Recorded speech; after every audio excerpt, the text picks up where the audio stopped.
Salut bien-aimé dans le Seigneur. Je dois témoigner des bienfaits du Seigneur dans ma vie. En effet, j'ai connu Kangoka via un groupe WhatsApp et jusqu'aujourd'hui je suis bénie chaque jour que j'écoute cette émission depuis 2020. Ce que l'Éternel a déjà fait dans ma vie, il a déjà tant fait pour moi dans ma vie. Tant fait dans ma vie. Il m'a ramassé dans la boue. Moi qui étais autrefois dans la vie de débauche, dépendant de la boisson, dépendant de l'alcool, dépendant du sexe. Oui, le diable me tenait captif. Je ne connaissais pas encore le Seigneur. Naïf que j'étais, le diable me détenait captif. Je pratiquais la masturbation depuis l'âge de 12 ans environ, où j'ai commencé à me masturber sans même connaître ce que c'était, sans connaître ce que je faisais. Et je me masturbais à l'âge de 12 ans. Je n'étais même pas encore une femme. Je pratiquais déjà la masturbation sans connaître ce que c'était. 1 an après, 2 ans après, 3 ans après, 4 ans après, que j'ai su ce que c'était réellement. Je n'ai pas pu m'en séparer. Je n'ai pas pu me séparer de la masturbation. Et je forniquais. Je pratiquais la fornication. J'ai commencé la fornication depuis l'âge de 15 ans. J'ai commencé la fornication. Je forniquais et je me masturbais en même temps. Ceci a continué. La fornication ne m'a pas séparée de la masturbation. Même lorsque j'ai su ce que je faisais, j'ai connu ce que c'était que la masturbation, je n'arrivais pas à mettre un terme. À un moment, je dis non, qu'est-ce que c'est que ça? Je force, j'essaye de... Moi, je comptais sur moi-même dans la naïveté. Après, je suis encore plus plongée dans ça que jamais. Jusqu'à l'âge de environ 22 ans, où j'ai commencé à avoir une attirance dans la débauche que je vivais. L'alcoolisme. Depuis l'âge de 17 ans, j'ai commencé à boire, à me donner à l'alcool. L'âge de 19 ans, c'était grave. 20 ans, 21 ans, tout mon parcours universitaire, j'étais en donné à l'alcool. Et à ceci s'est ajouté une autre variété de désirs. Je me suis rendu compte que j'avais des désirs pour des gens, des femmes de même sexe que moi. Et ça ne m'inquiétait pas. Ça ne m'inquiétait pas.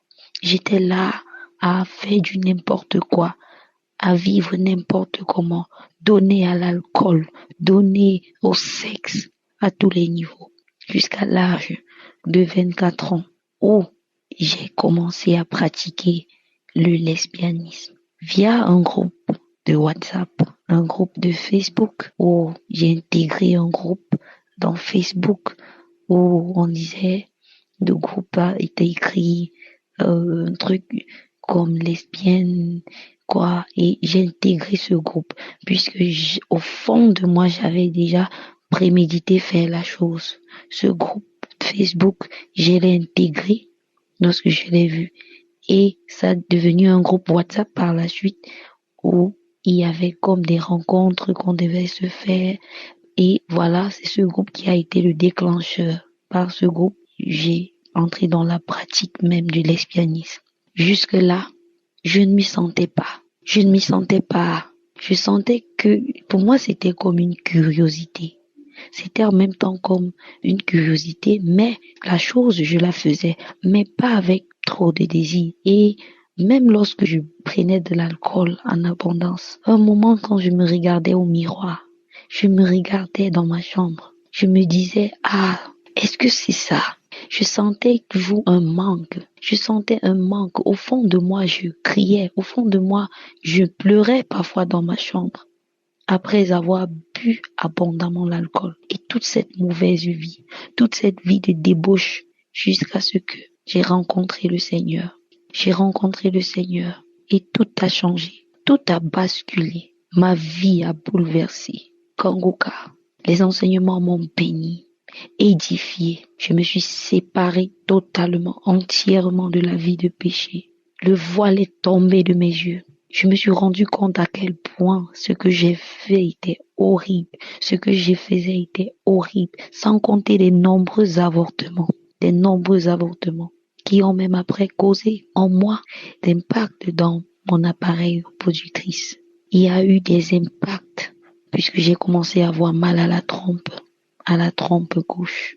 C'est où toute cette mauvaise vie. Le voile est tombé de mes yeux.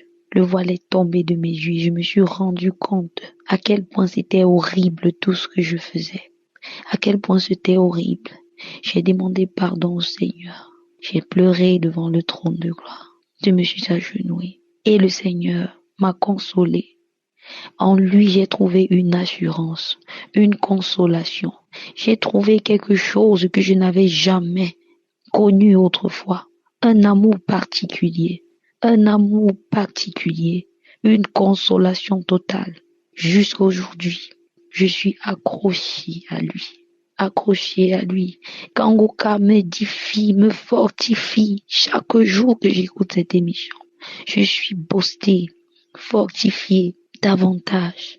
Je rends grâce à Dieu parce qu'il m'a ramassé dans la boue.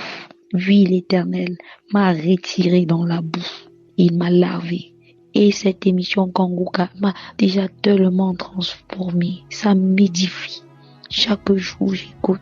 Je suis davantage édifiée, davantage fortifiée. Je rends grâce au Seigneur. Que l'Éternel bénisse chaque personne qui œuvre pour l'avancement de cette émission.